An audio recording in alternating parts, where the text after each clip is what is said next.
Assalamu alaikum guys, hope you're doing well. So in this video, I want to make a quick short video regarding the difference between active scan and passive scan. So these are the two of the techniques that we use to maintain the list of inventory. So if you ever have worked on CIS 18, the controls, Center for Internet Security Control, I think the latest one that I have read is version 8.1 as of now when I access this control checklist. So I was going through that, so I found this two controls to mention.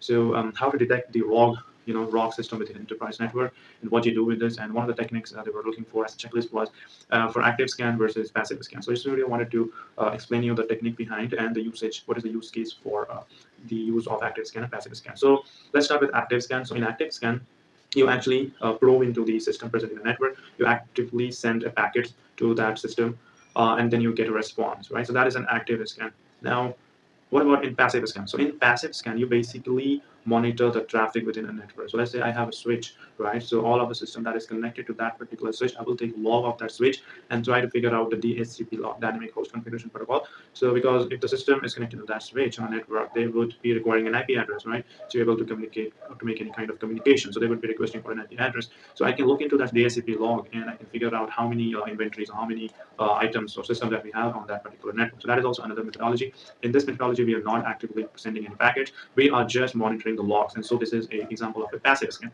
Now you might wonder, what is the use case of these two techniques? So let's say a scenario that there is a ROG system somebody has connected to the network. Okay. Now, if you do an active scan, if that system is live online, they're communicating them online on that particular system, then probably you can get to know that there is a known system, ROG system, which is there on that network. However, if the system has configured in their firewall to block any form of ICMP or any form of packets reaching their system, then obviously your active scan will not give the right result that there is a ROG system present on that particular network.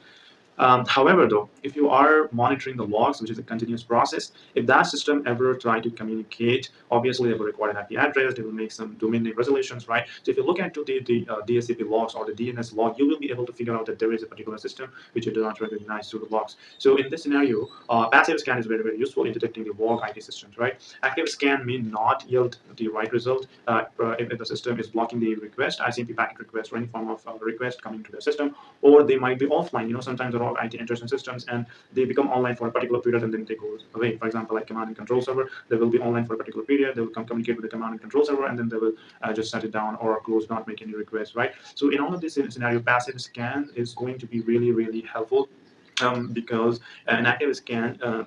The system, the ROG system, might configure itself to block any form of packet switching there. So both have pros and cons depending on the situation. But ideally, that is the difference between active scan and passive scan. Also, other benefit of active scan is that if the system is idle, right? Sometimes the ROG system might be completely idle. Okay, they're not making any form of communication or any form of DNS request or DHCP request, but they are idle. They are still within the system. So how do you detect these kind of idle systems? So their active scans comes into the picture. That is, they will actively send a packet to this ROG ID system, and if they get a response, they'll understand that yes, there is a particular system available on that network. Okay, so both has its own use cases. So ideally, both are used in maintaining the inventory of the asset in an enterprise environment, and that's how you detect ROG IT, and then you remove it, disable it, and any action could be taken depending on the scenario. So that is it with the difference between the active scan and passive scan, and I will see you guys in another video. Until next time, bye.